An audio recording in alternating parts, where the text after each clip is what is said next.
Bab yang ke-8 yaitu sumber ajaran Islam.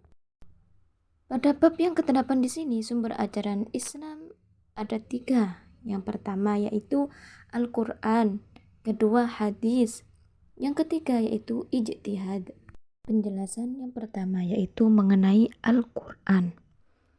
1. Pengertian Al-Quran secara etimologi. Secara etimologi yaitu qara'a yaqra'u Qur'anan, yang berarti mengumpulkan dan menghimpun huruf serta kata-kata dari satu bagian ke bagian lain secara teratur.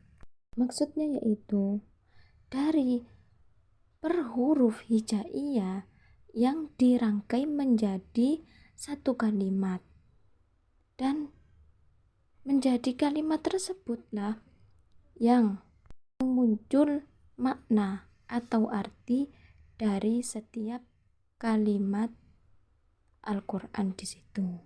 Yang kedua yaitu secara terminologi. Al-Quran adalah kitab suci yang isinya mengandung firman Allah Subhanahu wa Ta'ala yang turunnya secara bertahap melalui malaikat Jibril, yang pembawanya dibawa oleh Nabi Muhammad SAW, yang susunannya dimulai dari surat Al-Fatihah dan diakhiri oleh surat An-Nas. Bagi pembacanya bernilai ibadah yang fungsinya sebagai hujjah atau bukti atas kepasrahan Nabi Muhammad SAW. Bahasan yang ketiga yaitu nama-nama Al-Quran. Menurut Abu Al-Ma'ali Syaizala, Al-Quran memiliki sekitar 55 nama, dan menurut Abu Hasan Al-Haroli ada 90 nama Al-Quran. Di antara nama-nama lain, Al-Quran adalah Al-Furqan, yakni pembeda, Al-Kitab, yakni kitab suci, Al-Dzikir, yaitu berarti peringatan, dan At-Tanzil, yaitu yang diturunkan dari Allah. Sifat-sifat Allah, An-Nur, yaitu cahaya, Hudan, yaitu petunjuk, Syifa, obat, Rahmah, yaitu kasih sayang. Bahasan yang keempat yaitu pesan dan isi dalam Al-Quran. Isi dan pesan dalam Al-Quran yaitu yang pertama, prinsip keimanan kepada Allah, malaikat, kitab, rasul, hari akhir, qada dan qadar, dan sebagainya. Yang kedua yaitu prinsip syariah tentang ibadah yang khas, yaitu sholat, zakat, puasa, dan haji. Dan ibadah yang umum yaitu perekonomian, pernikahan, hukum, dan sebagainya.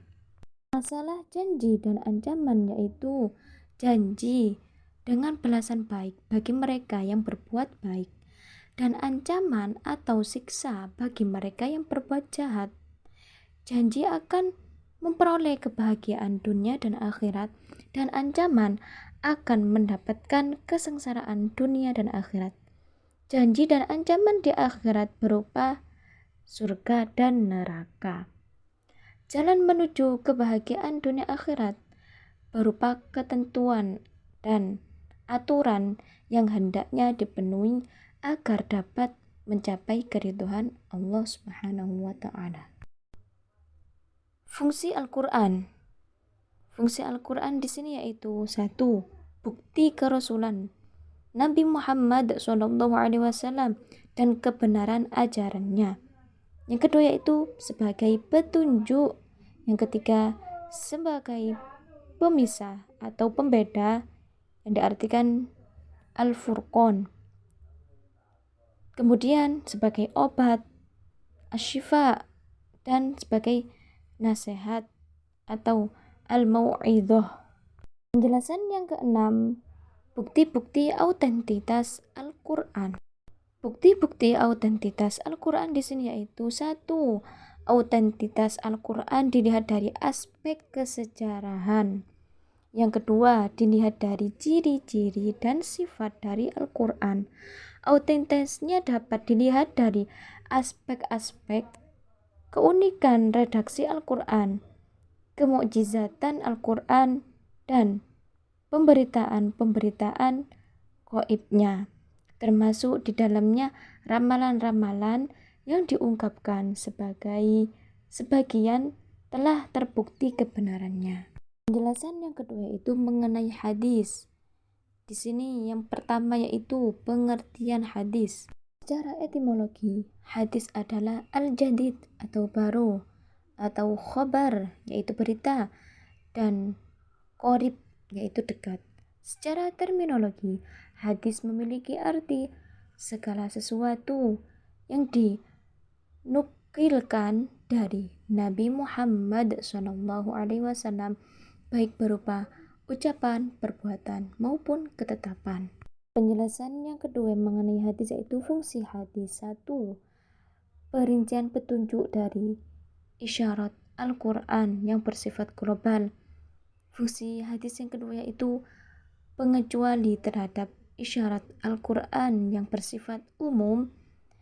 Fungsi hadis yang ketiga yaitu pembatas terhadap ayat Al-Quran yang bersifat mutlak.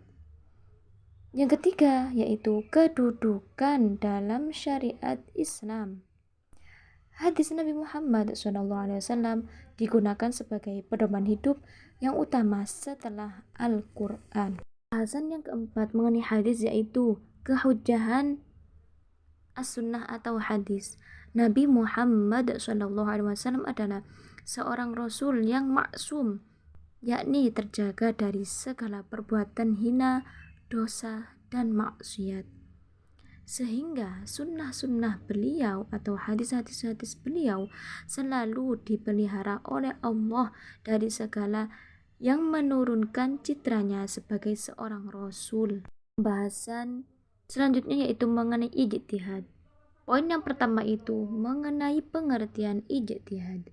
Pengertian ijtihad secara etimologis berasal dari kata jahada. Kata ini beserta variasinya menunjukkan pekerjaan yang dilakukan lebih dari biasa, sulit dilakukan, atau yang tidak disenangi.